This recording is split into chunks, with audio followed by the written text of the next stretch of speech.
اسلام میں جو فتنے ہوئے، اسلام میں جو پریشانیاں ہوئیں اور اسلام جو آج ٹکڑوں میں بٹ گیا، اس کا سبب کیا ہے؟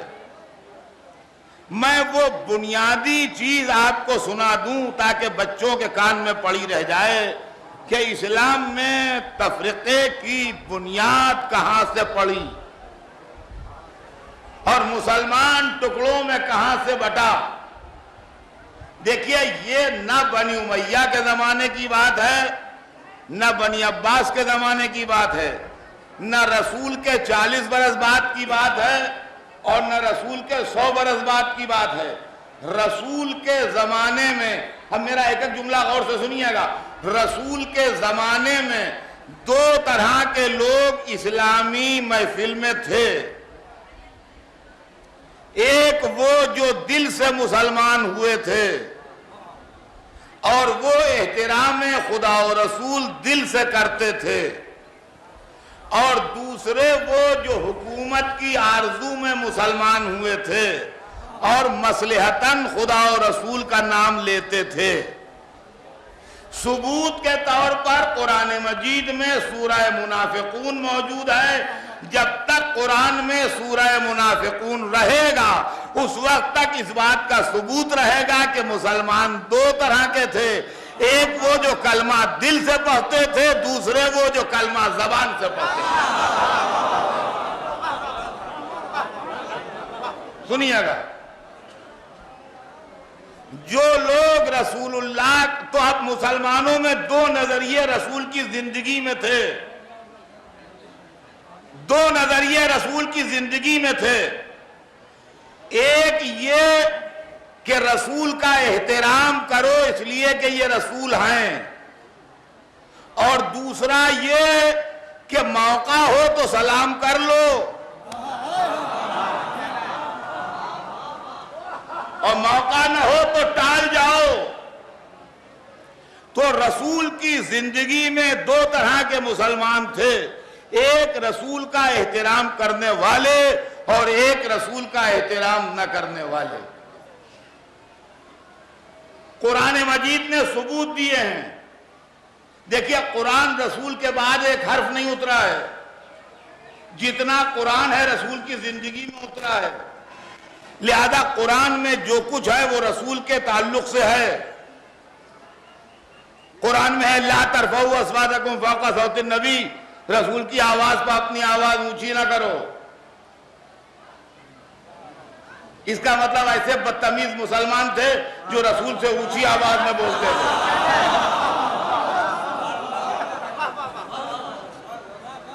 ما ضل صاحبکم وما غوی، تمہارا صاحب نہ گمراہ ہوا ہے نہ بہکی بہکی باتیں کرتا ہے۔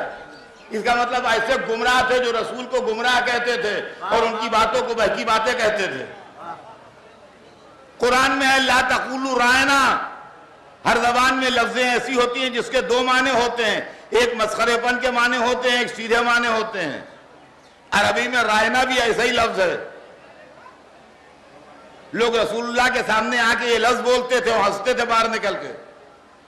قرآن نے بیان کر دیا لا تقولوا رائنا، رسول کے سامنے رائنا نہ کہنا۔ اس کا مطلب یہ ہے کہ لوگ رسول کے سامنے بدتمیزی کے جملے بولتے تھے۔ تو دو طرح کے مسلمان تھے، ایک احترام کرنے والے، ایک احترام نہ کرنے والے۔ اب اس دن سے لے کے آج تک دو نظریے چل رہے ہیں، نظریہ احترام اور نظریہ عدم احترام۔ چنانچہ ہمارے زمانے تک آتے آتے ایک مسلمان وہ ہیں جو رسول کے قیام و سلام کو جائز جانتے ہیں اور دوسرے وہ ہیں جو بدعت جانتے ہیں۔ اور کیا یہ نظریہ جو آج پیدا ہو گیا اور یہ مسلمان جو آج جگہ جگہ ہیں، یہ مسلمان آج کی زبان میں وہابی کہلاتے ہیں۔ یہ لفظ تو ابھی 150-200 برس پہلے ملا ہے،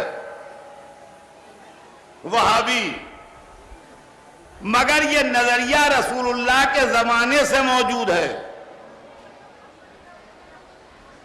اور قیام میں وہابی کسے کہتے ہیں؟ وہابی مسلمان اور نان وہابی مسلمان میں فرق کیا ہے؟ وہابی وہ ہے جو احترام نہ کرے، نان وہابی وہ ہے جو احترام کرے۔ وہابی وہ ہے جو رسول کو سلام میں کھڑا نہ ہو، نان وہابی وہ ہے جو کھڑا ہو جائے، ہے کہ نہیں؟ تو یہ جو نظریہ احترام و عدم احترام ہے یہ آج کا نہیں ہے، یہ رسول کی زندگی سے ہے۔ اب میں آپ کو سناؤں اور بچہ بچہ سنیں کہ اسلام میں پہلے وہابی کون لوگ تھے؟ جس شخص نے بھری محفل میں رسول کے قول کو ہذیان کہا،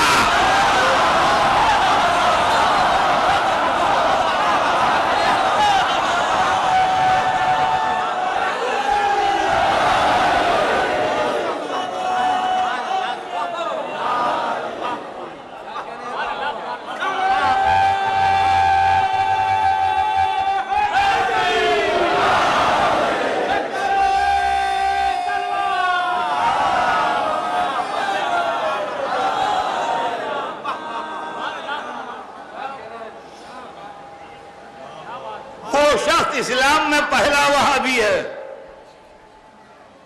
سنیے، آئیے یہ رسول کی زندگی کی بات، رسول کی رحلت ہوئی، ٹائم دیکھیے گا ذرا، انتقال ہو گیا ہے اور میت دفن نہیں ہوئی ہے، اس کے بیچ کا ٹائم ہے، یعنی رسول کا انتقال تو ہو گیا مگر میت ابھی دفن نہیں ہوئی، ان بٹوین یہ دو۔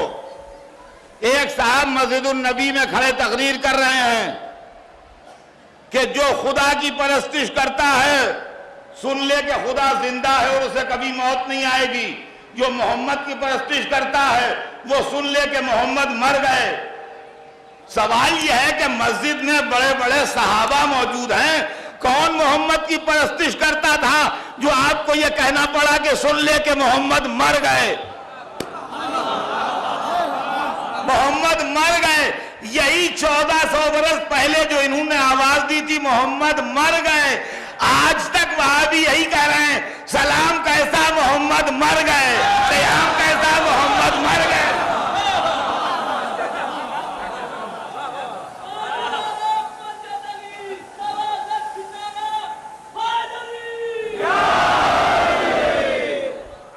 اب سوال یہ ہے کہ محمد مر گئے کہ زندہ ہیں؟ یہ تو اللہ ہی بتائے گا، ہم کیا بتائیں، اس لیے کہ موت زندگی ہمارے اختیار میں تو ہے نہیں۔ محمد مر گئے کہ زندہ ہیں یہ ہم کون بتانے والے، اللہ بتائے گا۔ تو میرے اپنے دروازے پر، میرے دروازے پر، ان کے دروازے پر نہ جائیے، اللہ کے دروازے پر جا کے پوچھئے یا اللہ محمد مر گئے کہ زندہ ہیں؟ وہاں سے 5 بار اعلان ہوتا ہے محمد خدا کے رسول ہیں۔ صلوات بر محمد۔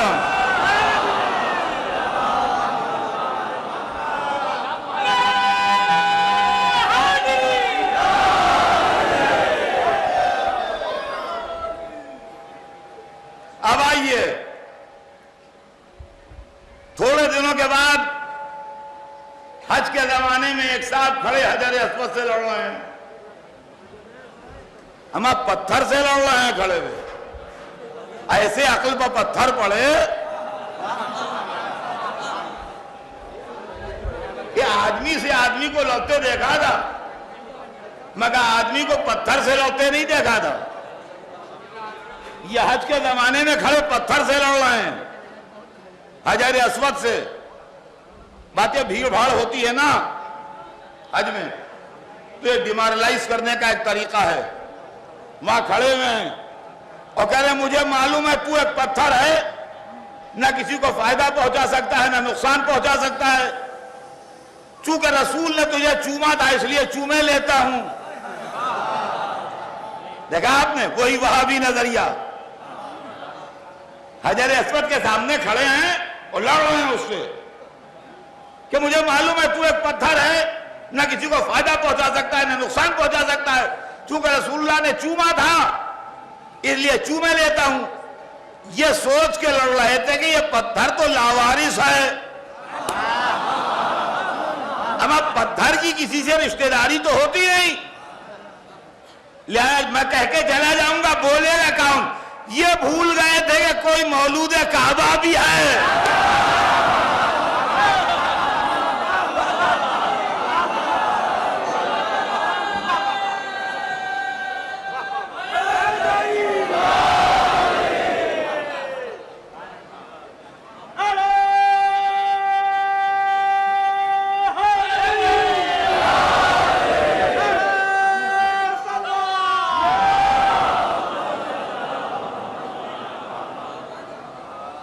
یہ بھول گئے تھے کہ کوئی مولود کعبہ بھی ہے اور کوئی کعبے کا وارث بھی ہے۔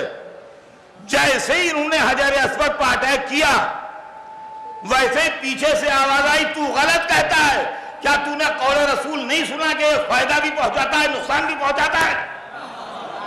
اب جو مڑ کے دیکھا تو حضرت علی کھڑے ہیں، ہاں جی مجھے علم نہیں تھا، تو جلدی سے حج کی بھیڑ میں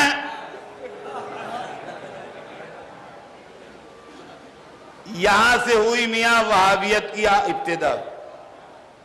سنیے گا، یہ ہسٹری ہے۔ اس وقت اس نظریے کا کوئی نام نہیں تھا۔ ان لوگوں نے رسول کی اولاد کو اس لیے احترام نہیں دیا کہ یہ رسول کو احترام نہیں دیتے تھے۔ جس سے آپ کی دوستی ہوتی ہے اس کے بچے کا آپ خیال رکھتے ہیں، اجنبی کے بچوں کا خیال کوئی نہیں رکھتا۔ جس کا آپ احترام کرتے ہیں اس کی اولاد کا بھی احترام کرتے ہیں، ان کا بھئی ہمارے استاد کے بیٹے ہیں، تو استاد کے بیٹے ہیں اس لیے احترام کرنے کا مطلب یہ ہے کہ استاد کا احترام تھا، اب چونکہ استاد نہیں رہے لہذا استاد کے بیٹے ہیں۔ دوست کے بیٹے ہیں تو دوست کے بیٹے کا مطلب یہ ہے کہ یہ ہمارے دوست تھے، اب وہ دوست نہیں رہے تو یہ ان کے بیٹے ہیں، ان کا خیال کرو۔ جس سے کوئی تعلق نہ ہو اس کے بیٹے سے ہمارا تعلق کیا؟ تو آل رسول کا جو مسئلہ ہے اس کو سمجھ لیجئے۔ آل رسول دنیا میں کسوٹی بن کے ہیں کہ جو محمد کا احترام کرتے ہیں وہی آل کا احترام کریں گے، جن کو محمد سے رشتہ نہیں ہے وہ آل کا کچھ نہیں احترام کریں گے۔ اس نظریے کا کوئی نام نہیں تھا۔ یہ نظریہ قریب 200 برس تک بے نامی کے عالم میں چلا۔ یہ کہانی ہے، اس کو سن لیجئے، پڑی رہے گی کان میں تو فائدہ دے گی۔ تقریباً 220 اور 230 ہجری کے درمیان ایک صاحب پیدا ہوئے، احمد ابن حنبل،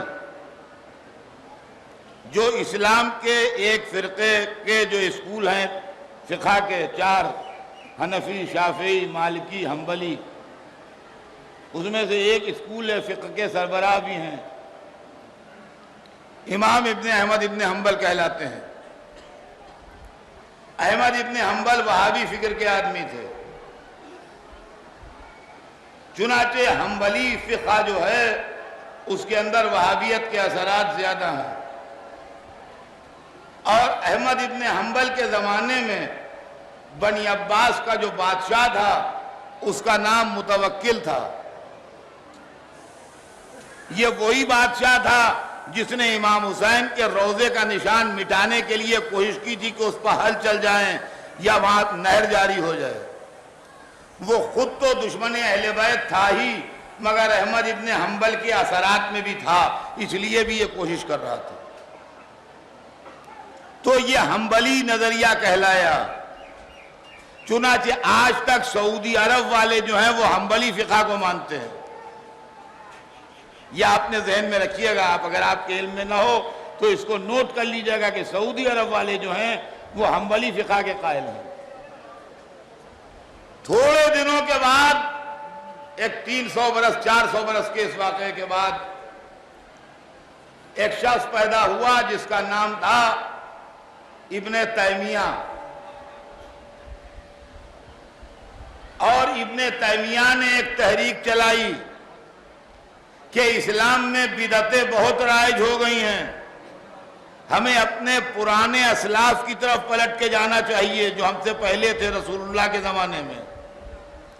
چنانچہ اس کی تحریک کا نام سلفی تحریک رکھا گیا، جو آج تک ہے، اور ہندوستان میں بھی سلفی مسلک کے مدرسے ہیں، جس میں آپ کا دیوبند اور ندوہ جو ہے یہ خاص طور سے سلفی مسلک والوں کے مدرسے ہیں، اور بنارس میں ہیں اور مختلف جگہوں پر ہیں ہندوستان میں سلفی مدرسے ہیں۔ یہ سلفی نظریہ چلا نام سے۔ اس کے 400-500 برس کے بعد ایک شخص پیدا ہوا جس کا نام تھا محمد ابن عبد الوہاب نجدی۔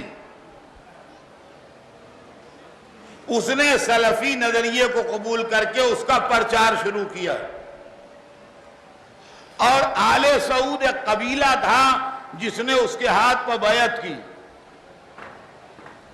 اور اس طریقے سے وہ خطرناک جنگجو قبیلہ اور یہ مولوی مل کے وہابیت کا پروپیگنڈا شروع ہوا، اور اس کا نام اب وہابیزم رکھا گیا۔ یہ وہابیزم جو ہے یہ 1400 برس سے ہے، اور اسلام میں ہر فتنے کی بانی ہے۔ چنانچہ آج کی دنیا میں جو فتنے ہیں، جتنے ٹیررسٹ ہیں، وہ سب اسی مسلک کے لوگ ہیں۔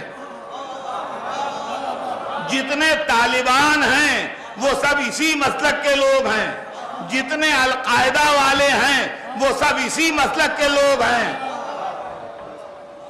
غور فرمائیں آپ نے، اہل بیت کے چاہنے والوں میں اور اہل بیت کا احترام کرنے والوں میں اور عزاداری کرنے والوں میں نہ کوئی ٹیررسٹ ہے، نہ کوئی طالبان میں ہے، نہ کوئی القاعدہ میں ہے۔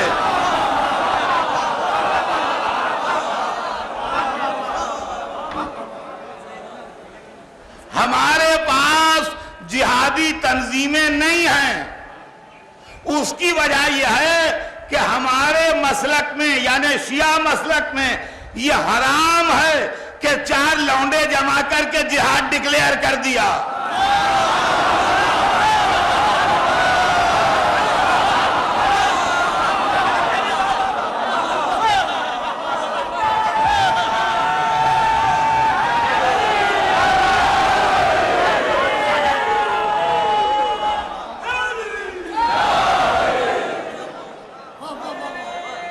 ہمارے مسلک میں جہاد ہے،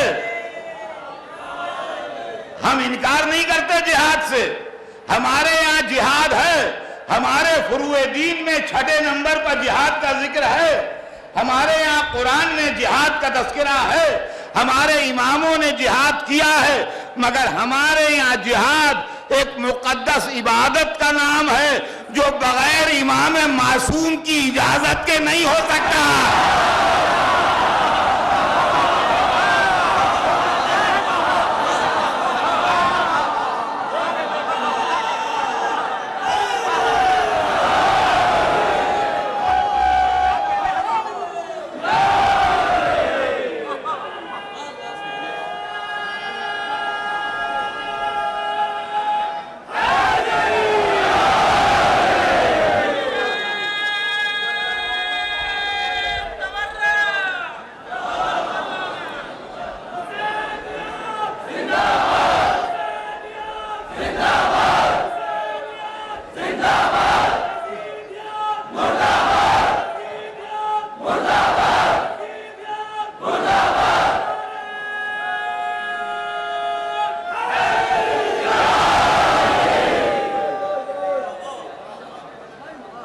تو عزیزان گرامی، ہمارے پاس جہاد ہے، مگر ہمارے یہاں جہاد میں امام معصوم کی اجازت ہے، اور جب امام معصوم اجازت دے گا تو ظاہر معصوم ہے، مرضی خدا کا ترجمہ ہے،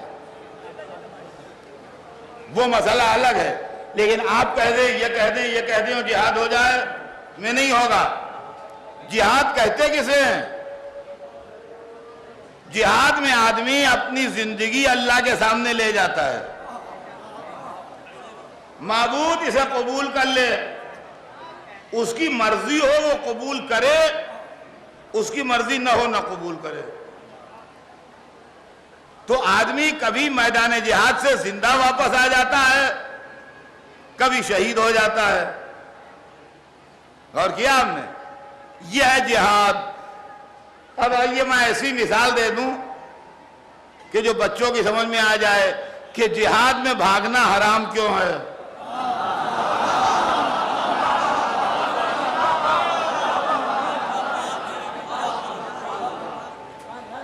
اللہ بہت عمدہ مثال ہے، مزے کی سنیے۔ ایک شکل تو یہ ہے کہ آپ نے مان لیجئے کہیں سے دکان آئی ہے یہاں درگاہ میں، بہت عمدہ برفی بناتا ہے، معلوم ہوتا ہے ہندوستان میں اس کی برفی کی دھوم ہے، اس سے زیادہ مزے کی برفی کوئی بناتا نہیں۔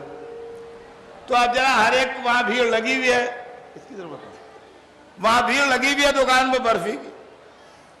تو ایک شکل تو یہ ہے کہ آپ اس لیے برفی لائے تھوڑی تھی کہ بھئی اطہر صاحب کو بھی کھلا دیں، تو اس صورت میں تو جب میں کھاؤں گا تو آپ کا دل خوش ہوگا، اور اگر نہیں کھاؤں گا تو دکھ ہوگا کہ ہم وہاں لین میں لگ کے برفی لائے بھی ہم نے کھائی نہیں۔ اچھا، دوسری شکل یہ ہے کہ آپ کو یہ پہلے سے معلوم تھا کہ میں ڈائیبٹک ہوں اور مٹھاس نہیں کھاتا ہوں۔ آپ کے ایک دوست برفی کا ڈبہ لیے ہوئے آ رہے تھے، کہنے کہ میں ڈبہ لاؤ ذرا ایک منٹ، کہنے کیا کرو گے؟ کہنے لاؤ تو صحیح، کہنے کیا کرو گے؟ کہنے کہ ارے اطہر صاحب کا احسان رکھتے چلیں، وہ ڈائیبٹک ہے مٹھاس کھاتے نہیں ہیں، جا کے ان کو دیں گے کھا لیجئے، وہ ظاہر انکار کریں گے، تمہارا ڈبہ تمہیں واپس کر دیں گے۔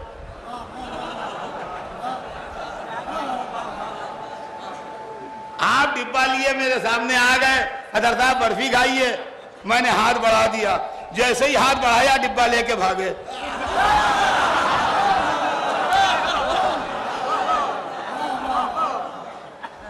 تو بھیا آپ بتائیے کیسا منظر ہے کہ پہلے تو کہا برفی کھائیے بہت عمدہ ہے، اور جیسے ہی میں نے ہاتھ بڑھایا جلدی ڈبہ بند کر کے بھاگے چلے جا رہے ہیں۔ بھائی یہی ہے کہ اللہ کے سامنے کہا معبود ہماری جان قبول کر لے، اور جیسے ہی ادھر سے اظہار ہوا کہ اچھا قبول، بھاگے چلے جا رہے ہیں۔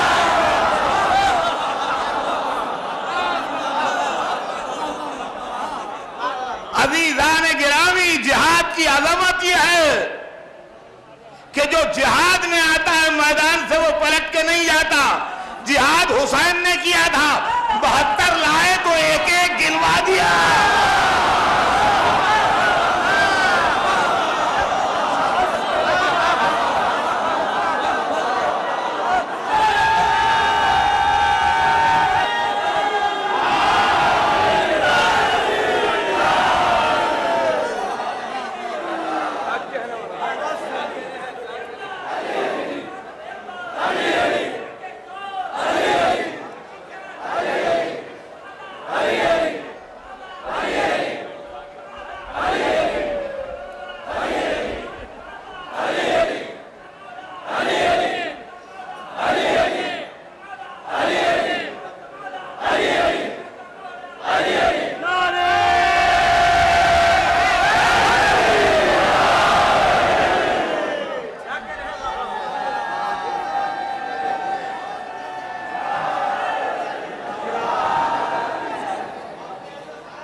جہاد کی تعریف مولا علی نے بتائی۔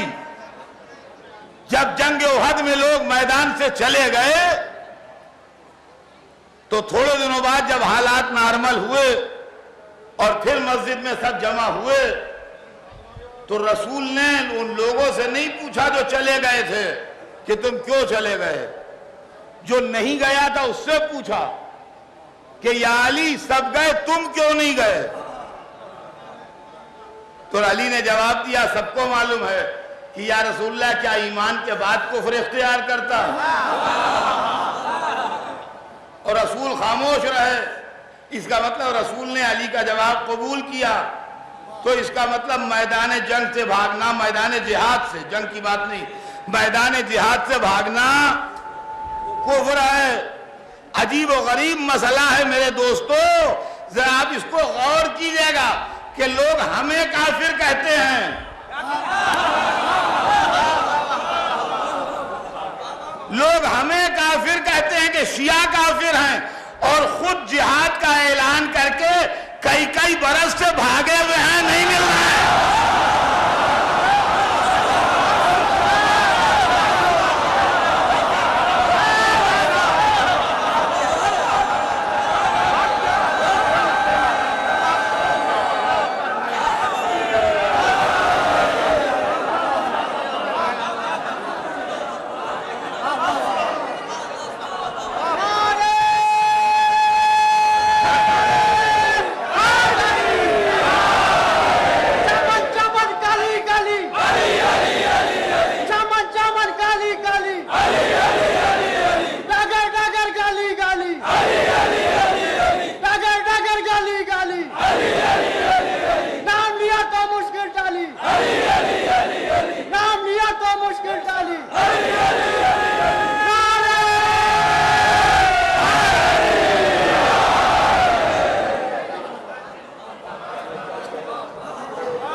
عزیزان گرامی، ذرا اس مسئلے کو غور سے سنیے گا جو میں آپ کی خدمت میں عرض کر رہا ہوں۔ عالم اسلام میں یہ مسلک، وہابی مسلک جس کا نام ہے، یہ 1400 برس سے ایک فتنہ ہے جس نے مسلمانوں کو بدنام کیا ہے۔ ان کے پاس بادشاہ ہوتے ہیں، ان کے پاس کشور کشا ہوتے ہیں، ان کے پاس مذہب کا بینر لگا کے اپنی حکومتیں بڑھانے والے تقدیر آزما ہوتے ہیں۔ نتیجہ یہ ہے کہ جب یہ اسلام کے چہرے بنا کے دنیا کے سامنے بنام اسلام اپنی حرکتیں کرتے ہیں تو اسلام بدنام ہوتا ہے۔ آج جو دنیا میں مسلمان بدنام ہے اس کا ریزن یہ ہے کہ لوگ اسلام کے نام پر سمجھتے ہیں اسلام یعنی محمود غزنوی، اسلام یعنی صلاح الدین ایوبی، اسلام یعنی بابر۔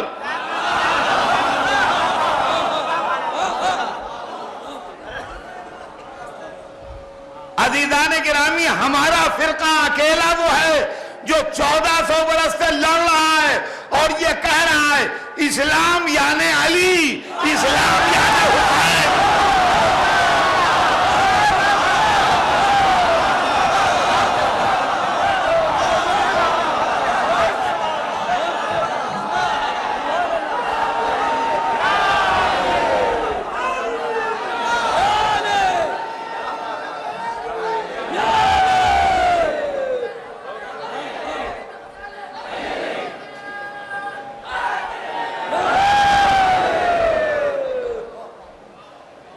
نہ محمود غزنوی ہمارا ہیرو ہے، نہ صلاح الدین ایوبی ہمارا ہیرو ہے، نہ اورنگزیب عالمگیر ہمارا ہیرو ہے۔ ہمارے یہاں کردار و سیرت جو ہے وہ عصمت کی بنیاد پر ہے، امامت کی بنیاد پر ہے۔ ہم ملوکیت و سلطنت کے دھوکوں میں نہیں آتے۔ عزیزان گرامی، آپ سوچئے جو میں کہہ رہا ہوں۔ ایک آدمی غزنی سے چلتا ہے، غزنی افغانستان میں ہے، غزنی ایک شہر ہے افغانستان میں۔ ایک آدمی غزنی سے چلتا ہے، گجرات آتا ہے، سومناتھ ہے گجرات میں، سومناتھ ہے گجرات میں، غزنی سے چلتا ہے افغانستان سے اور گجرات آتا ہے اور مندر توڑتا ہے، اور تاریخ لکھتی ہے حضرت محمود غازی بت شکن، حضرت محمود غازی بت شکن کہتا یہ ہے کہ ہم بت توڑنے گئے تھے۔ ہمارا ایک سوال ہے، اس مجمع میں ایک سے ایک پڑھے لکھے لوگ جمع ہوں گے. آپ کسی جغرافیہ داں سے غزنی سے سومنات تک کا میپ بنوائیے.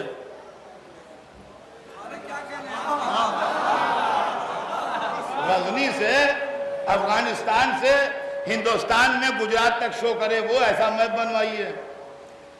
اور کسی ہسٹری والے سے کہیے کہ ہسٹری میں محمود کا روٹ لکھا ہے جس سے وہ آیا, اس روٹ کو ذرا اس پر دکھا دو لال لائن بنا کے کہ اس روٹ سے گیا ہے. سوال یہ پیدا ہوتا ہے کہ کیا غزنی سے سومنات تک کوئی مندر نہیں تھا؟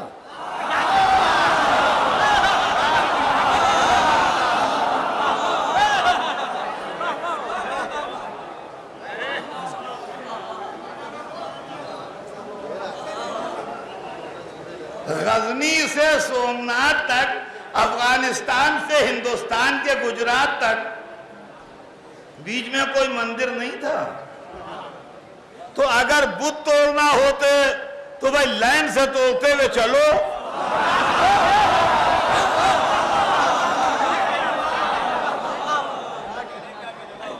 قصہ یہ ہے کہ وہاں یہ مشہور تھا کہ سومنات کے مندر میں جو بت ہے اس کے پیٹ میں جواہرات بھرے ہیں. بادشاہ سلامت کی نظر ان جواہرات پر تھی. اگر یہ کہتے کہ ہم جواہرات لینے جا رہے ہیں تو تاریخ لٹیرا لکھتی.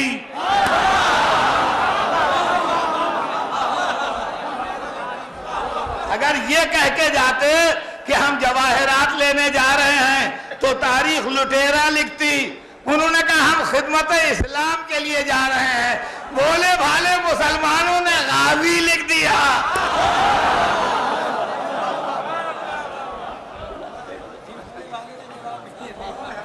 اور کیا آپ نے, اس طرح اسلام بدنام ہوتا ہے. اس کو سمجھ لیجئے گا اچھی طرح. اسلام اس طرح بدنام ہوتا ہے کہ اب حضرت محمود غازی بت شکن, یہ محمود کو غازی بت شکن وہی کہتے ہیں جو نہ علی کے جہادوں کا اقرار کرتے ہیں نہ کعبے کی بت شکنی کے قائل.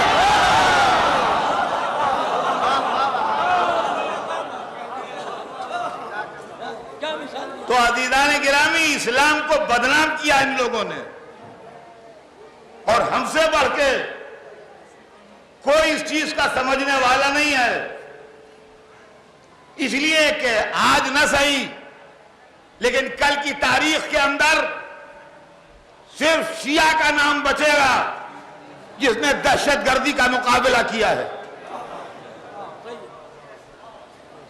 آج دنیا کے سپر پاورز کھڑے ہیں دہشت گردی سے لڑنے کے لیے, لیکن آج سے 1400 برس پہلے مولا علی وہ تھے جنہوں نے دہشت گردی کا مقابلہ کیا ہے. اگر آپ کو یقین نہ آئے تو آپ خوارج کا کیریکٹر پڑھیے. خوارج کا وہی کردار ہے جو آج طالبان کا ہے. گلے میں قرآن, ماتھوں پر گھٹے, دل میں عداوت علی.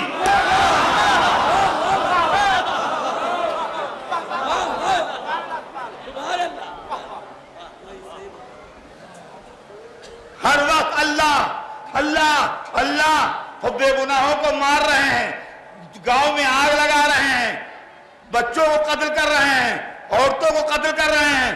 اللہ کے لیے ہم سب کر رہے ہیں. یہی طالبان کا کیریکٹر تھا. 4 برس کے اپنے اقتدار میں طالبان نے 5 لاکھ شیعہ مارے ہیں افغانستان میں. 5 لاکھ شیعہ افغانستان میں مارا گیا ہے 4 برس کے طالبان کے پیریڈ میں. کیا آپ کہتے ہیں اسلام کدھر ہے؟ اسلام 25 برس کے پیریڈ میں صدام نے 25 لاکھ سے زیادہ شیعوں کو تحت طیق کیا ہے.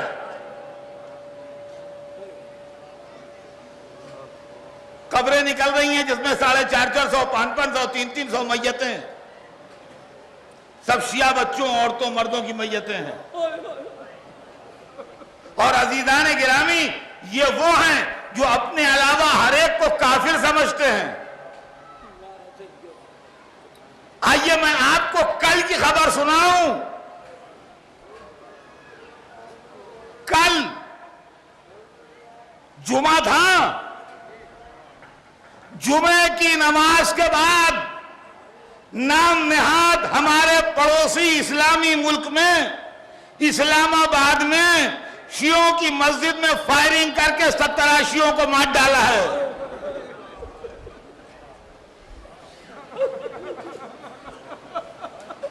کل کے جمعے میں جو گزرا ہے 17 شیعہ اسلام آباد میں مسجد میں شہید ہوئے ہیں. قصور ان کا کچھ نہیں ہے، صرف یہ کہ شیعہ ہیں. کیا فراڈ ہے، کیا دھوکہ ہے اسلام کے نام پر.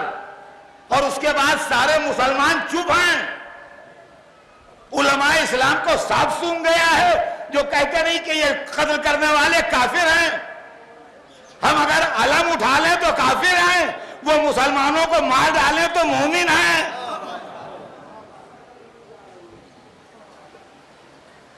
اور طلب بات یہ ہے عزیزان گرامی، یہ کل کی اطلاع ہے، چونکہ آپ یہاں ہیں اس لیے آپ کے پاس نہیں ہے.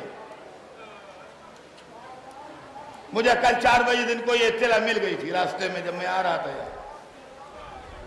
کہ 17 شیعہ اسلام آباد میں بے گناہ شہید کر دیے گئے.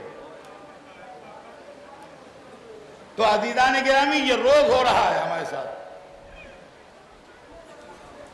باوجود اس کے کہ حکومتیں، باوجود اس کے کہ انٹیلیجنس، باوجود اس کے کہ فوج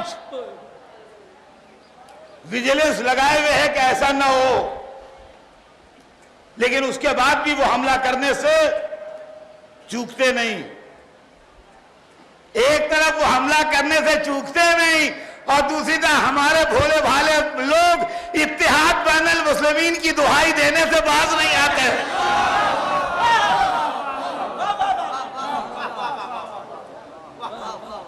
وہ باز نہیں آتے، وہ وہی سبق رٹے جا رہے ہیں. کس سے اتحاد کریں، کس سے اتحاد کریں بھائی؟ جو سیدہ کی قبر کو گرا دیں ان سے اتحاد کریں، جو برباد کر دیں شیعوں کو جا کے مسجدوں میں فائرنگ کریں ان سے اتحاد کریں. یہ گروہ اپنے علاوہ ہر ایک کو کافر سمجھتا ہے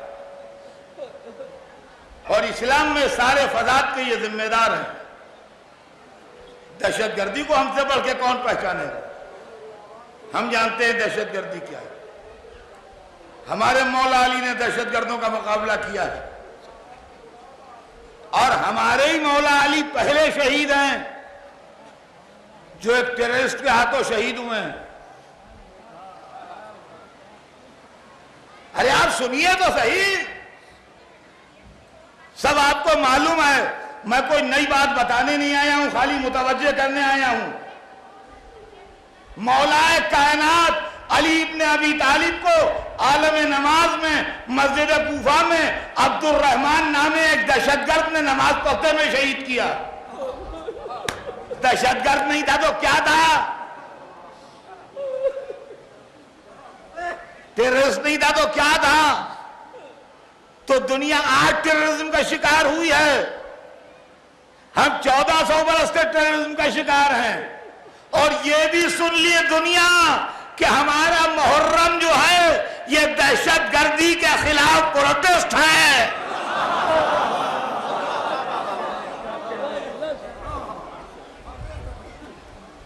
یہ دہشت گردی کے خلاف پروٹیسٹ ہے. یہ وہابی مسلک جو ہے اس کے 4 پلر ہیں. بس سنیے چلتے چلتے بچوں کے کان میں بات پڑی رہے. یہ وہابی مسلک جو ہے اس کے 4 پلر ہیں.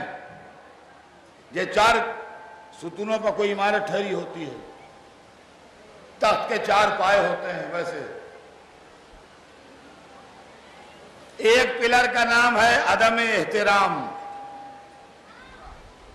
کسی کا احترام نہ کرو. ایک دوسرے پلر کا نام ہے عدم توسل، کسی کو وسیلہ نہ بناؤ. تیسرے پلر کا نام ہے عدم شفاعت، یعنی شفاعت کے قائل نہ ہو. چوتھے پلر کا نام ہے عدم آثار. تین چیزیں تو سب کی سمجھ میں آ گئیں، مگر ذرا سا یہ چوتھی چیز کو میں ایکسپلین کر دوں کہ عدم آثار کیا ہے. آثار عربی زبان میں کہتے ہیں ان نشانوں کو جو ریت پر قافلے کے چلنے سے بنتے ہیں،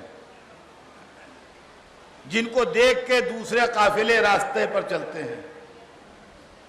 یہ لفظ بنا تھا اس لفظ معنوں کے لیے، لیکن بعد میں وہ چیزیں جن کو دیکھ کے کسی کی یاد تازہ ہو ان کو آثار کہا جانے لگا.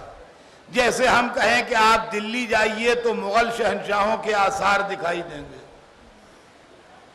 تو اب قلعہ ہے، جامع مسجد ہے اور عمارتیں ہیں،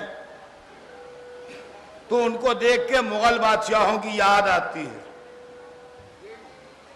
آپ لکھنؤ آئیے تو آپ کو شیعہ نوابوں کے آثار دکھائی دیں گے کہ انہوں نے کیسے کربلا میں امام باڑے بنوائے. تو یعنی وہ مذہبی عمارتیں دیکھ کے شیعت کے آثار ہیں یہ لفظ آثار.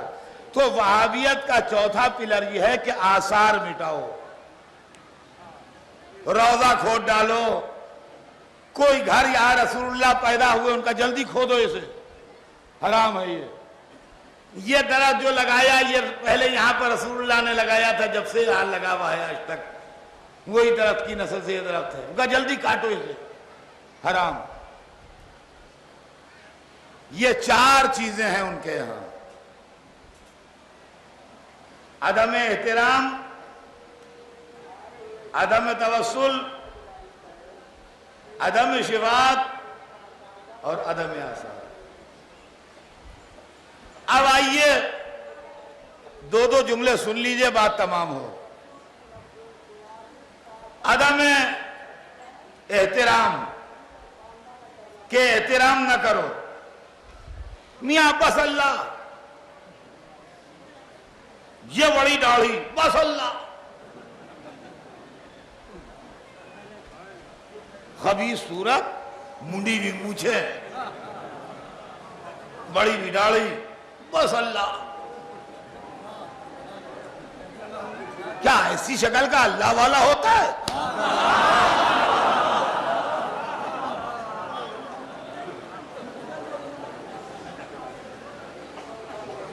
بس اللہ.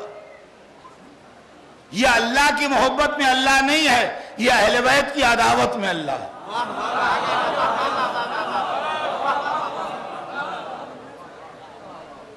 جو اللہ کی محبت میں اللہ کہتے ہیں ان کے چہروں پر نور ہوتا ہے.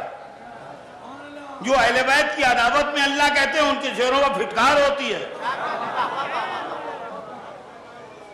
سمجھے آپ؟ بس میاں اللہ. اب سن لیجئے اور دیکھیں اس کے اندر یہ بھی میں آپ سے بتاتا چلوں کہ بہت سے اپنے لوگ بھی اس مصیبت میں جا رہے ہیں. ہندوستان میں وبا بھی کم ہے، میں لڑ رہا ہوں ساری دنیا میں اس سے. شیعہ پوچھتے ہیں شیعہ کہ عباس کے علم کے پھریرے کو چومنا جائز ہے کہ نہیں.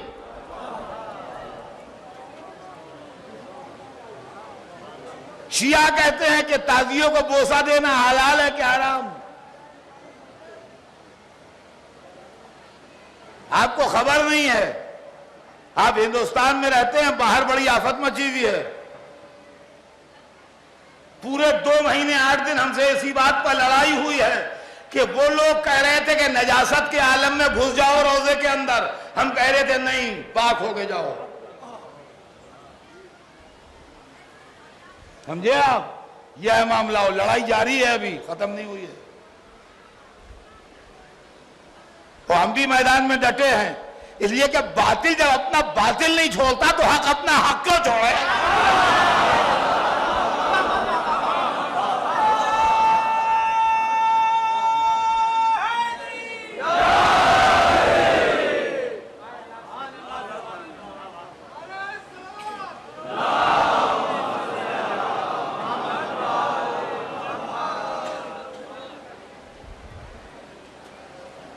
صرف انہی جھگڑوں کے اوپر.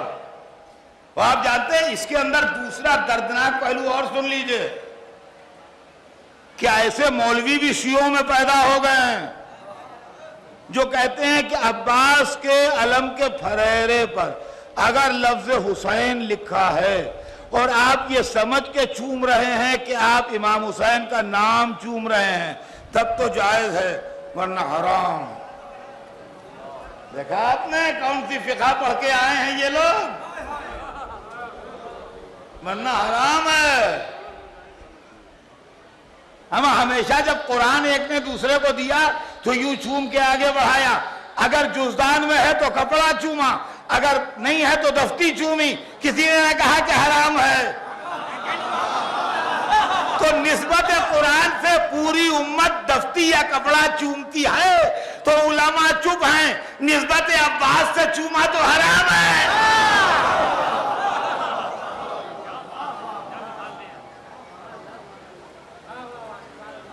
تو یہ حالات آج کل پیدا ہیں. ان حالات کا ہمارا مقابلہ ہے اور لوگ ہمارے بھی پیچھے پڑے ہوئے ہیں، ہم ان کے پیچھے پڑے ہوئے ہیں.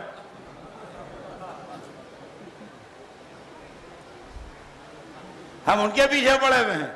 وہ اس بات پر بضد ہیں کہ نجاست کے عالم میں عالم تعزیہ چھوا جا سکتا ہے. ہم اس بات پر بضد ہیں کہ اس سے توہین شاعر حسینی ہوتی ہے، لہذا یہ حرام ہے.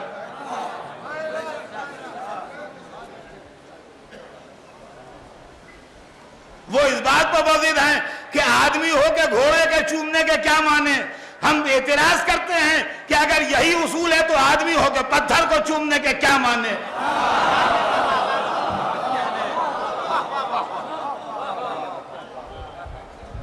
ارے آپ کو معلوم نہیں ساری دنیا میں ہنگامہ مچا ہوا ہے.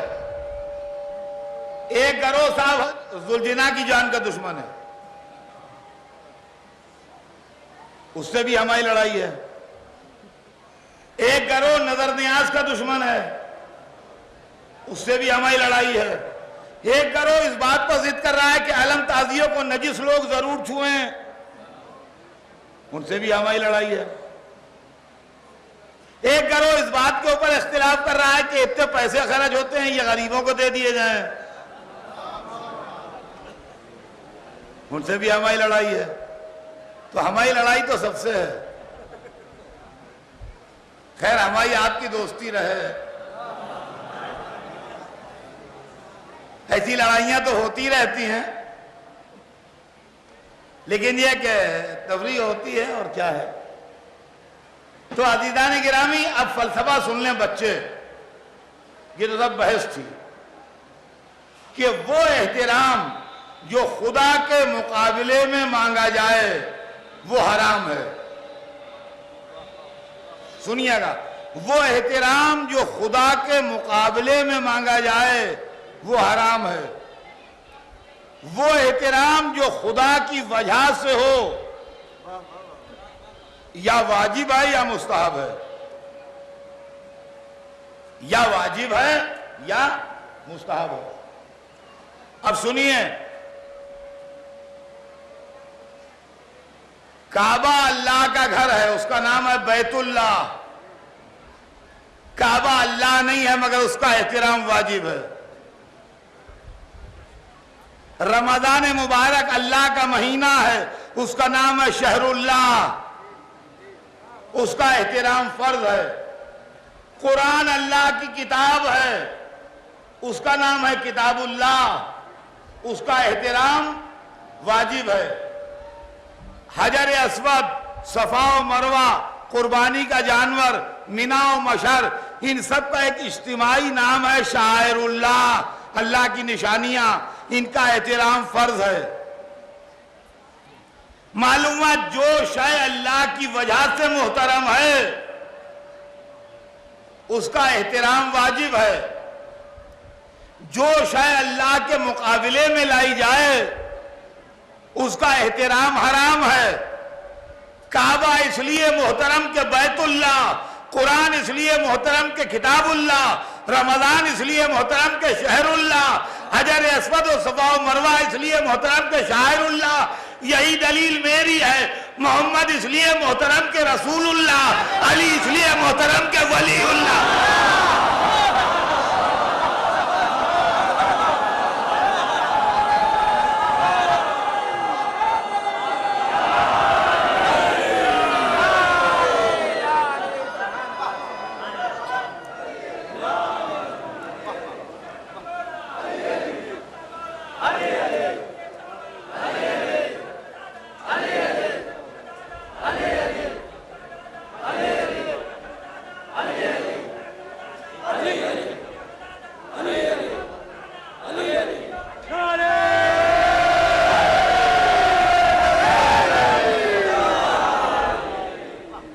آپ سنیے گا، کعبہ محترم ہے اللہ کی وجہ سے، کعبے پر جو پردہ پڑا ہے وہ محترم ہے کعبے کی وجہ سے، قرآن محترم ہے اللہ کی وجہ سے، قرآن میں جو جزدان ہے وہ محترم ہے قرآن کی وجہ سے۔ یہی عزاداری کا فلسفہ ہے، عباس محترم ہے اللہ کی وجہ سے، علم محترم ہے عباس کی وجہ سے۔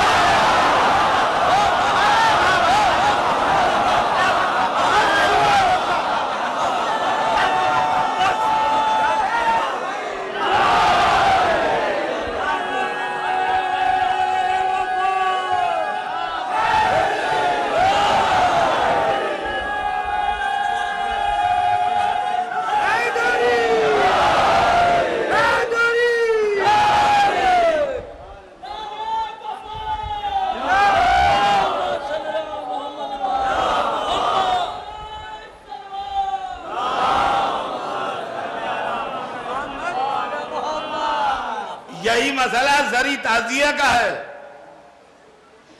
حسین محترم ہے اللہ کی وجہ سے، زری تعزیہ محترم ہے حسین کی وجہ سے، اور میاب میں یہ سلسلہ احترام ہے۔ تو عزیزان گرامی ایک چیز ہے احترام،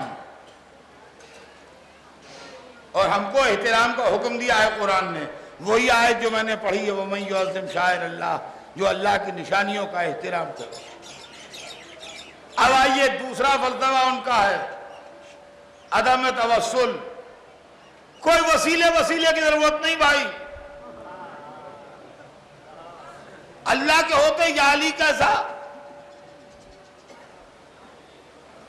اللہ کے ہوتے یا حسین کیسا، اللہ کے ہوتے علی کون، اللہ کے ہوتے رسول کون، اللہ کے ہوتے حسین کون۔ تو عزیزان گرامی پر دو جملے سنیے، بات آگے بڑھے، کہ اگر قیامت کے دن ہم اس جرم میں پکڑ گئے، اور بھائی جو وہ کہہ رہے تھے وہی ٹھیک نکلا، اور مشیت ہم ہی سے برہم ہو گئی کہ لے جاؤ اس کو جہنم میں، بدماش، ہمارے ہوتے علی کو پکارتا تھا، ہمارے ہوتے محمد کو پکارتا تھا، ڈال دو جہنم میں اس کو، مشرک ہے۔ تو میاں ہوگا تو وہی جو وہ کہیں گے، اس کے خلاف تو ہوگا نہیں، مگر بھیا ایک جملہ کہے بغیر ہم جہنم میں بھی نہ جائیں گے کہ معبود پہلی غلطی تجھ سے ہوئی ہم سے نہیں ہوئی، اگر ایسے ہی وسیلے کا دشمن تھا تو دین ڈائریکٹ بھیجا ہوتا، پیغمبروں کے وسیلے سے نہ بھیجتا۔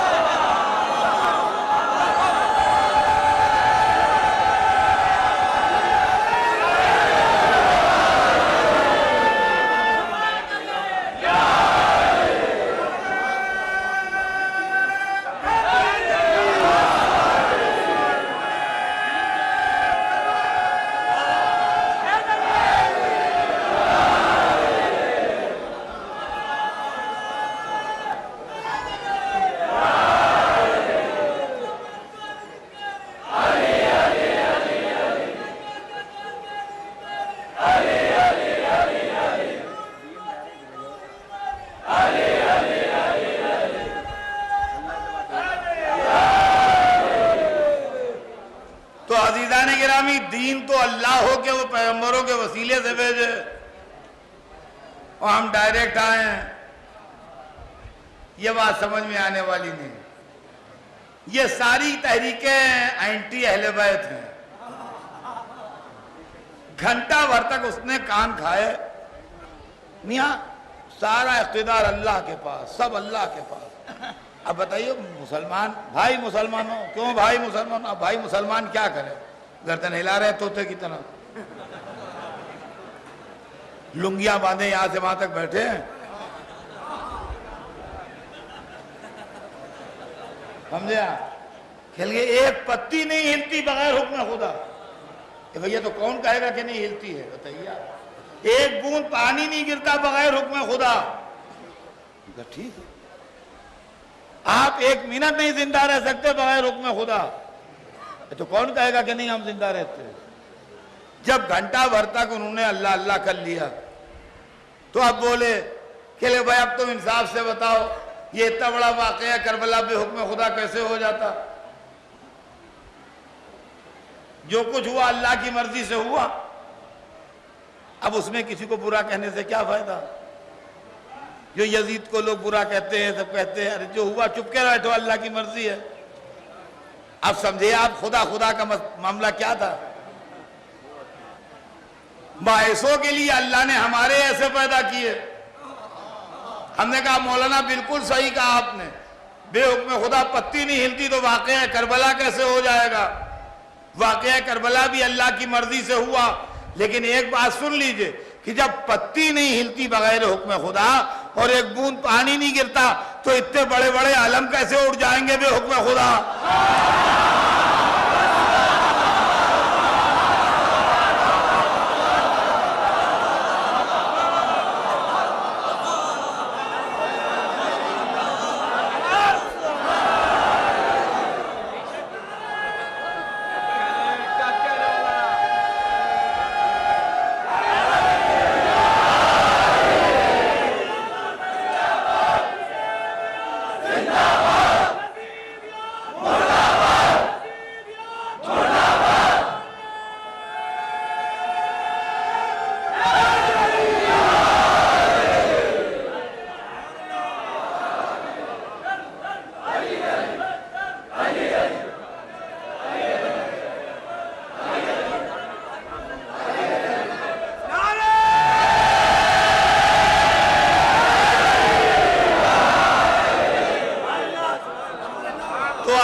مسئلہ یہ ہے کہ حکم خدا اور عدم احترام و عدم توسل یہ اینٹی اہل بیت مشن ہے.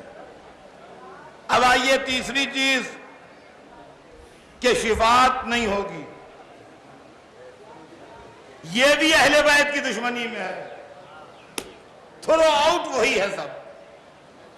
اس لیے کہ ہم یہ کہتے ہیں مولا علی بخشوائیں گے. ان کے پاس کوئی کینڈیڈیٹ ایسا ہے نہیں جو بخشوانے کے لیے ہو.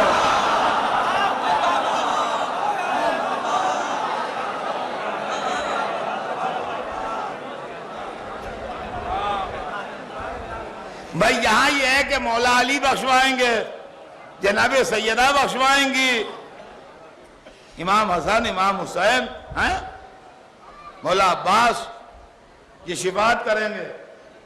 وہاں اس ٹائپ کا کوئی ہے نہیں.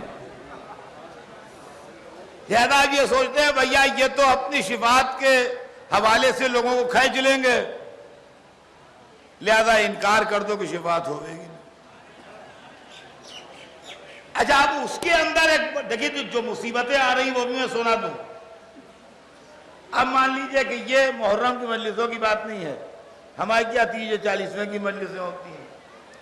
30-40ویں کی مجلسوں میں عام طور سے یہ پڑھا جاتا ہے کہ بھئی مومن تھے یا مومنہ تھیں انشاءاللہ جنت ملے گی. جناب اگر کوئی خاتون مر گئیں تو ان کا کنیز جناب سیدہ تھیں، معصوم عالم بخشوائیں گی. اگر کوئی مومن مر گیا تو کہا غلام حضرت علی تھا، انشاءاللہ مولا علی بخشوائیں گے. یہ 30-40ویں مجلسوں میں ذاکر پڑھتے ہیں کہ نہیں پڑھتے ہیں؟ آپ نے بھی سنا ہوگا. اب صاحب ہمارے یہاں ایک طبقہ مولویوں میں پیدا ہو گیا تو کہتا ہے ارے صاحب وہ اظہر صاحب کو بلا لیجئے وہ جنت میں پہنچا دیں گے. اے بھیا ایک شیعہ مومن عزادار محب اہل بیت مر گیا، اب آپ ہی بتائیے کہاں پہنچائیں.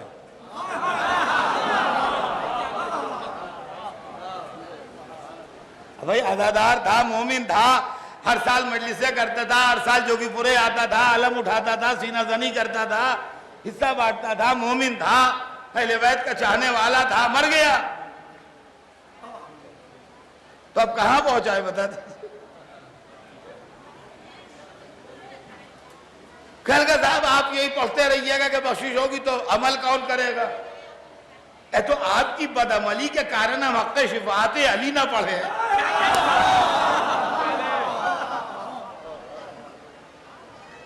یہ تو کوئی بات نہ ہوئی. اب یہ بھی دو جملوں میں بچے سن لیں کہ دیکھیے دو چیزیں ہیں، ایک کا نام ہے عقیدہ، ایک کا نام ہے عمل. عقیدے کے مجرم کی شفاعت نہیں ہے، عمل کے مجرم کی شفاعت ہے. عقیدے اور عمل میں فرق یہ ہے کہ جو آپ کی ماؤں نے، دادیوں نے، نانیوں نے، اللہ ان پر رحمت نازل کرے، آپ کو بچپن میں اصول دین کے نام سے یاد کرایا ہے، وہ عقیدہ ہے. اور جو فروع دین کے نام سے یاد کرایا ہے وہ عمل ہے. غور کیا آپ نے؟ تو اصول دین کے نام سے چیزیں یاد ہیں، وہی دل میں بیٹھ جائیں تو عقیدہ ہیں. جو فروع دین کے نام سے چیزیں یاد کرائی گئی ہیں وہی ہمارے کردار کا جز بن جائیں تو عمل ہیں. دونوں میں فرق ہے. عقیدہ ادھر سے آتا ہے، ہم قبول کرتے ہیں. عمل ادھر سے جاتا ہے، وہ قبول کرتا ہے.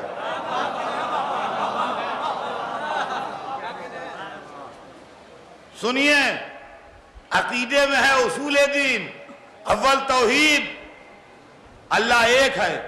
عقیدہ ادھر سے آ رہا ہے، قبول ہمیں کرنا ہے. دوسرے عادل کے وہ عادل ہے، عقیدہ ادھر سے آ رہا ہے، قبول ہمیں کرنا ہے. تیسرے نبوت، چوتھے امامت، پانچویں قیامت، سب ہمیں کو قبول کرنا ہے، آیا ادھر سے ہے. جی. اور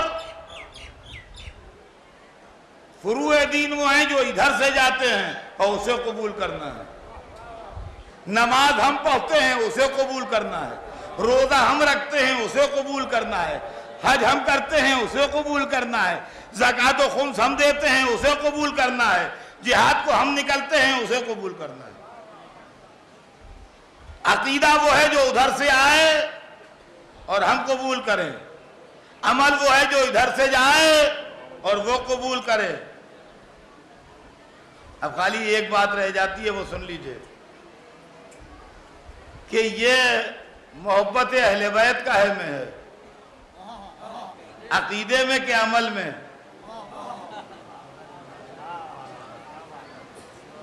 عقیدے میں کہ عمل میں؟ اسی بنیاد پر پرکھ لیجئے. اگر ہم نے کہا ہو کہ اجر رسالت محبت اہل بیت ہو اور اسے قبول کرنا ہو تو عمل میں ہوگی، اور اگر قرآن میں آیت بن کے آئی ہو اور ہمیں قبول کرنا ہو تو عقیدے میں ہوگی. بس ایک مشورہ بچوں کو دے دوں اور بات آگے بڑھ جائے. دیکھیے، ایسی بات کبھی نہ کیجئے جس پر لوگ ہنسیں. جوگی پورے کی درگاہ سے کچھ بسیں جا رہی تھیں بگرے کی درگاہ. 10-12 بسیں تھیں جو جوگی پورے کی درگاہ سے بگرے کی درگاہ جا رہی تھیں. تو اب اس کے اندر جو لوگ بیٹھے ہوئے تھے ان میں بچے بھی تھے ہر ایک میں. تو اگر چھوٹے چھوٹے بچے اس بات پر بحث کرنے لگے، دیکھیں آگے کون نکلتی ہے، پہلے کون پہنچتی ہے، 8 برس کے، 10 برس کے، 9 برس کے بچے، تو کوئی حرج نہیں ہے، اس عمر میں اس طرح کی باتیں ہوتی ہیں. لیکن یہ نہیں کہ 35 برس کے جوان لڑنے لگیں یا 70 برس کے بڈھے لڑنے لگیں. نہیں، 10 برس، 8 برس، 9 برس، 7 برس کے بچے یہ بحث کرنے لگے، دیکھیں آگے کون نکلتا ہے، دیکھیں پہلے کون پہنچتا ہے. تو ٹھیک ہے. لیکن اگر ایک بس بگرے کی درگاہ سے جوگی پورے کی درگاہ آ رہی ہو اور ایک جوگی پورے کی درگاہ سے بگرے کی درگاہ جا رہی ہو، اور یہاں حال میں بڈھے بڈھے لڑ رہے ہیں، جناب آگے کون نکلتی ہے دیکھیے. ہمارا اس میں آگے پیچھے کیا سوال ہے بھائی؟ ایک بگرے سے جوگی پورے آ رہی ہے، ایک جوگی پورے سے بگرے جا رہی ہے، اس میں آگے پیچھے کیا سوال ہے؟ روٹھی الگ ہے. یہ اکثر و بیشتر جو ہماری مجلسوں میں جھگڑا ہوتا ہے، جناب نماز افضل ہے کہ محبت اہل بیت؟ ہمارا یہ جھگڑا خدا کے لیے نہ کرو. ایک ادھر سے ادھر آ رہی ہے، ایک ادھر سے ادھر جا رہی ہے.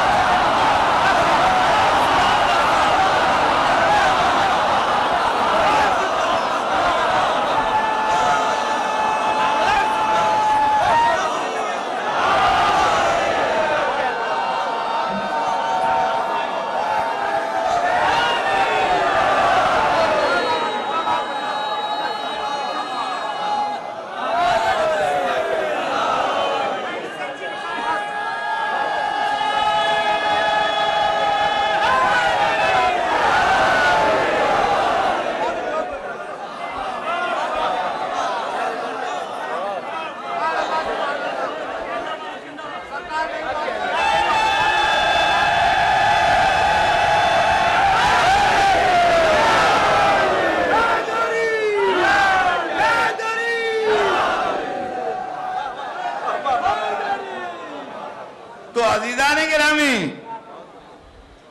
یہ بحث بیکار کی ہے.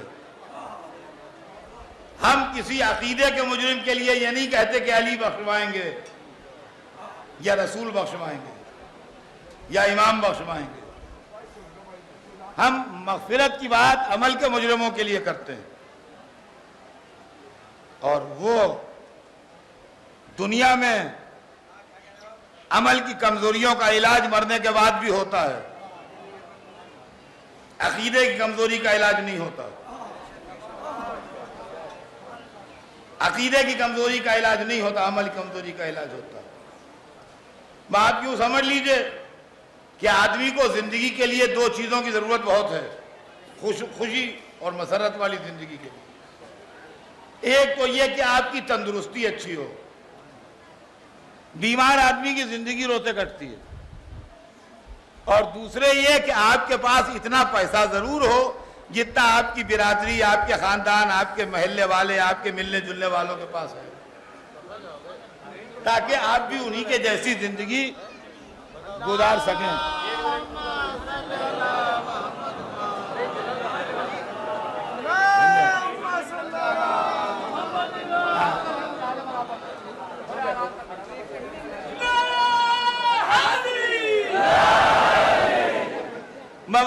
بات مختصری ہو رہی ہے، بس اب ختم پا ہے. تو دیکھیں دونوں چیزیں ضروری ہے، پیسہ بھی ضرورت ہے اور تندرستی بھی ضروری ہے. لیکن آپ اپنی تندرستی اپنے بیٹے کو بھی دے نہیں سکتے، لیکن پیسے سے آپ اپنے دوست یا عزیز کی غریبی دور کر سکتے ہیں. بس عقیدے کی مثال تندرستی کی سی ہے، عمل کی مثال پیسے کی سی ہے. اسی لیے مرنے کے بعد نماز روزہ حج تو ہو جاتا ہے مرحوم کا، لیکن کبھی ایسا نہ ہوا کہ ان کا مرحوم دشمن اہل بیت تھے، ان کے لڑکے نے پیسے خرچ کروا کے لوگوں کو مولا علی کو منوا دیا، اب وہ بخش دیے گئے. تو عزیزان گرامی، یہ تیسری چیز ہے عدم شفاعت. اور چوتھی چیز عدم آثار، جس کو دیکھ کے کسی کی یاد تازہ ہو. یہ جو کچھ بھی محرم ہے یا آثار ہیں، اس کو شیعہ وہابی بھی سنے، سنی وہابی بھی سنے.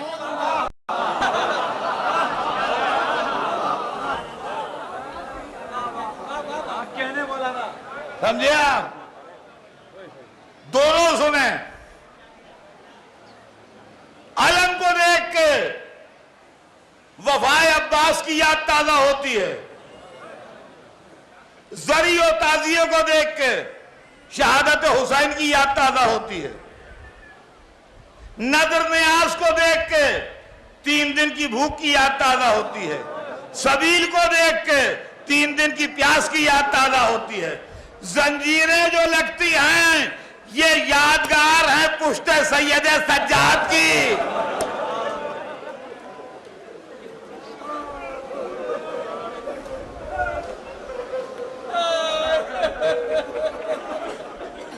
جو ظالموں کے تازیانوں سے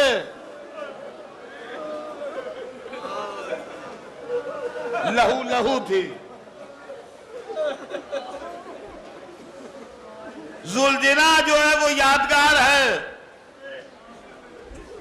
اس ذوالجنا کی جس پر حسین بیٹھ کے خیمے سے رخصت ہوئے تھے.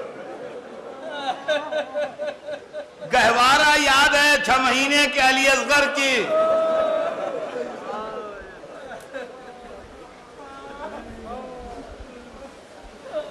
اور ہاتھ میں کچھ لوگ کڑا کچھ ناڑا پہنتے ہیں. یہ اہل بیت کی اسیری کی یاد.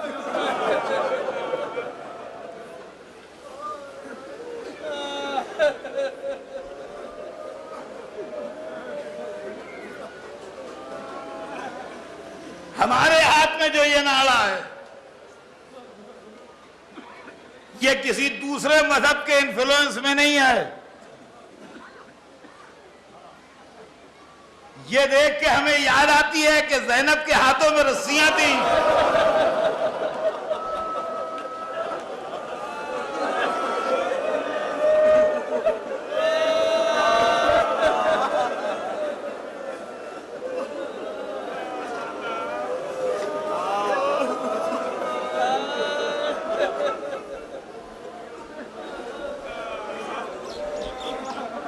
بہت سے لڑکے کڑے پہنے ہیں ہاتھوں میں.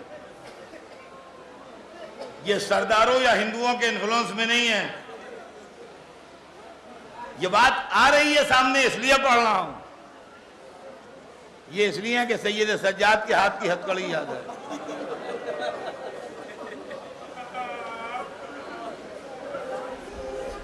رہ گیا جاہلوں کا یہ کہنا کہ یہ ہندو کلچر کے اثر میں ہے. تو جواب میرا بڑا بھیانک ہوگا اگر آپ جھیل سکیں. ہندو مذہب ہے 5000 برس پرانا, مسلمان ہے 1400 برس پرانے. تو 1400 برس والا 5000 برس والے پر اثر نہیں ڈالے گا. 5000 برس والا 1400 برس والے پر اثر ڈالے گا.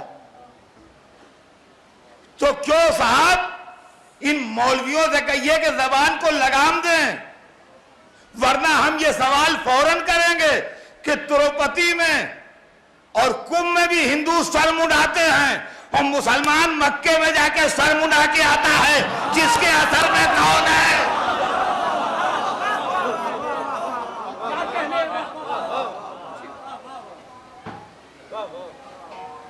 یہ کیا بات ہوئی؟ یہ کون سی بات ہے کہ جو آپ فوراً ڈیمورلائز کر رہے ہیں عزاداروں کو؟ یا تو آپ شریعت سے لا کے دکھائیے کہ یہ حرام ہے فقہی بنیادوں پر, اور نہیں تو محض یہ کہہ کے ڈیمورلائز کرنا کہ یہ سکھوں کا اثر ہے, یہ ہندوؤں کا اثر ہے. ہمارے سامنے آن کی آنکھوں میں آنکھیں ڈال کے بات کیجئے. ارے آج شیعہ لوگ یہ پڑھ رہے ہیں مولوی کہ عزاداری جو ہے وہ کلچر ہے, ریچولز ہیں, یہ رسم و رواج ہیں. یہ ہندوستان کی عزاداری اور ہے, ایران کی اور ہے, عراق کی اور ہے, افریقہ کی اور ہے. ہندوستان کے الگ الگ اسٹیٹ ہیں, ان کی عزاداری میں فرق ہے. دکن کی عزاداری اور ہے, یو پی کی اور ہے, مہاراشٹر کی اور ہے. ہماری آنکھوں میں آنکھیں ڈال کے بات کیجئے. کیوں صاحب؟ آپ مصر میں جا کے دیکھیے مسجدوں کا ڈیزائن اور ہے, ایران میں جا کے دیکھیے مسجد کا ڈیزائن اور ہے, ہندوستان میں آن کے دیکھیے مسجدوں کا ڈیزائن اور ہے, فار ایسٹ میں جا کے دیکھیے مسجدوں کا ڈیزائن اور ہے, ترکی میں جا کے دیکھیے مسجدوں کا ڈیزائن اور ہے. مسجد مذہب ہے کہ کلچر؟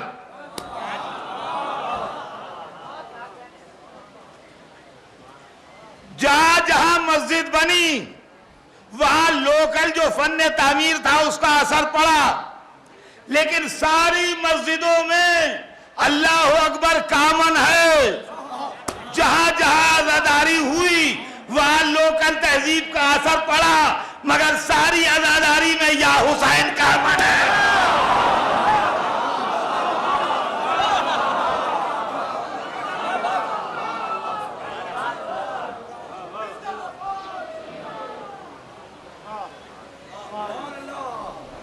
یہ میں آپ کو آگاہ کر رہا ہوں، یہ میں آپ کو خبردار کیے دے رہا ہوں کہ ایسے سوالات آ رہے ہیں سامنے، تو ان سے ہوشیار رہیے گا۔ آثار اسلام میں ہیں اور آثار کی مخالفت نہیں ہے۔ قرآن میں لفظ تابوت سکینہ ہے، ایک ایسا صندوق تھا جس میں تبرکات انبیاء تھے۔ اگر اسلام آثار کا دشمن ہوتا تو تبرکات انبیاء کے ضائع کرنے کا حکم ہوتا، بچا کے رکھنے کا نہ ہوتا۔ ان کا یہ کلچر ہے، یہ علم بنا لیا، اس کی کوئی شرعی حیثیت نہیں ہے، تعزیہ بنا لیا، نہ ہے۔ نقل بنانے کی شرعی حیثیت ہے۔ جب رسول اللہ مکے سے مدینے تشریف لائے تو اللہ نے وحی فرمائی کہ حبیب، ہم جانتے ہیں تمہارے دل کی حالت، تمہیں وطن چھوڑنے کا غم نہیں ہے، ہمارا گھر چھوڑنے کا غم ہے،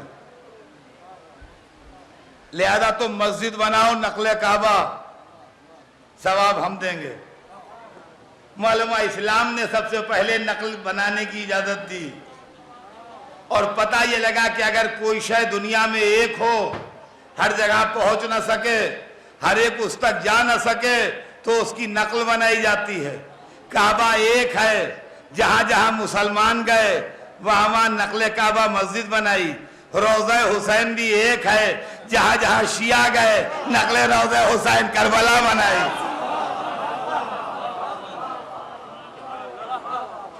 سمجھے آپ؟ یہ ہے مسئلہ۔ تو عزیزان گرامی، یہ عزاداری ہے، ہماری جانیں نثار ہو جائیں، یہ پورے یہاں سے وہاں تک آثار ہیں جو بکھرے ہوئے ہیں۔ ہم قربان ہو جائیں ان 3 دن کے بھوکوں پیاسوں پر۔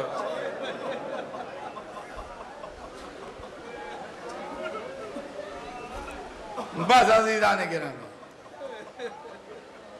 2-4 منٹ مسائل سن لیجئے، اس لیے کہ اصل مجلس یہی ہے۔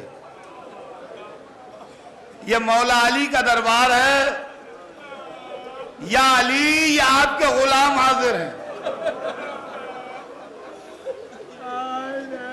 یا علی یا آپ کی کنیزیں حاضر ہیں، یا علی یہ اس دھوپ میں اس گرمی میں اپنے گھروں کو چھوڑ کے اس لیے آئے کہ آپ کو آپ کے لٹے گھر کا پرسا دے۔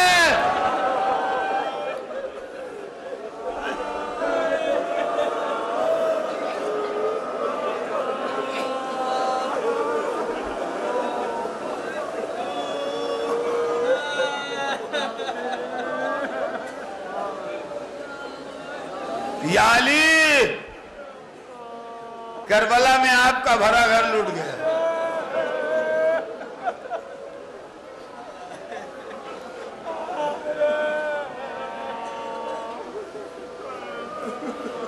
کربلا میں آپ کا بھرا گھر لٹ گیا۔ 1400 برس کے بعد بھی یہ مجمع اس لیے جمع ہوا ہے کہ آپ کو آپ کے بھرے گھر کا پرسہ دے۔ یا علی، اس مقدس درگاہ میں ہمارا آنا قبول کیجئے، ہم کو اپنے غلاموں میں شمار کیجئے، ہمارے توفیقات میں اضافہ فرمائیے۔ اور مولا، یہاں بہت سے لوگ تمنائیں بھی لے کے آئے ہیں،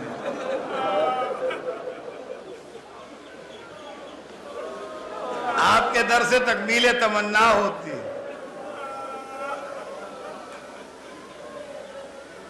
بس میرے بھائیوں، میری بہنوں، بہت دیر آپ نے بڑی توجہ سے مجلس سن لی، میں بے حد ممنون ہوں۔ وقت بھی تمام ہے، بات بھی تمام ہے۔ صبح سے شام تک عشرے کے دن حسین کا بھرا گھر قربان ہوتا تھا۔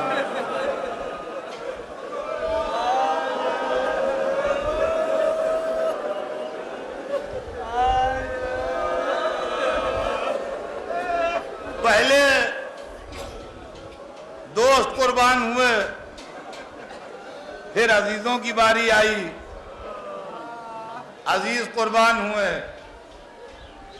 پھر دل کے ٹکڑوں کی باری آئی، یہاں تک کہ ایک وقت وہ بھی آیا جب تصویر حسن قاسم کو حسین نے گلے لگا کے رخصت کی اور بہت روئے۔ پھر تاریخ میں وہ منظر بھی دیکھا کہ عباس کو لڑنے کی اجازت تو نہ ملی، مگر پانی کے لیے جانے کی اجازت ملی۔ خدا کی قسم، اگر سچا تصور ہو جائے تو دل ٹکڑے ہو جائے۔ میں جو کچھ تاریخ میں پڑھتا ہوں، ایک دفعہ آنکھیں بند کر کے تصور کی آنکھوں سے دیکھتا بھی ہوں۔ عباس کو بچے گھیرے کھڑے ہیں، عباس اپنے بلند قامت گھوڑے پر سوار ہیں، سکینہ دولتی بھی خیمے کے اندر سے آ رہی ہیں ایک مشکینہ لیے ہوئے۔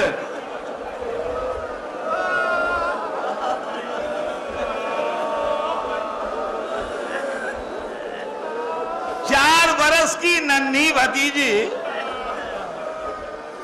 4 برس کی ننھی بھتیجی اپنے ننھے ہاتھ اٹھا کے چچا کو مشق دے رہی ہے، اور بلند قامت چچا اپنے بلند قامت گھوڑے سے جھک کے مشق لے رہا ہے۔ بس یہ عباس و سکینہ کی آخری ملاقات ہے۔ اس کے بعد نہ عباس نے سکینہ کو دیکھا، نہ سکینہ نے عباس کو دیکھا۔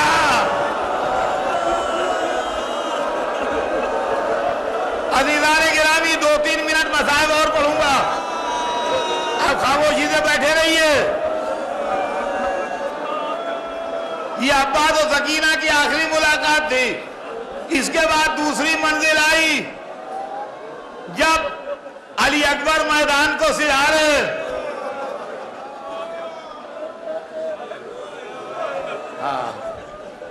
اور اس کے بعد پھر آخری منزل تھی جب در خیمہ سے حسین علی اصغر کو لے کے جا رہے تھے۔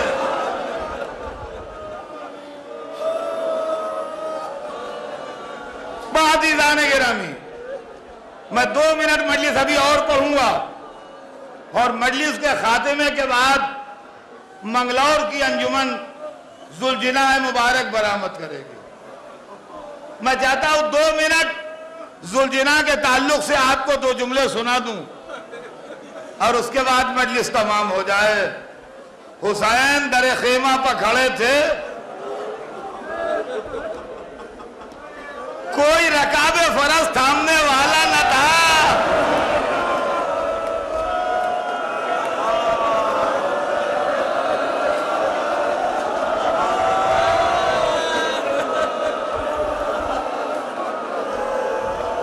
مرزا دبیر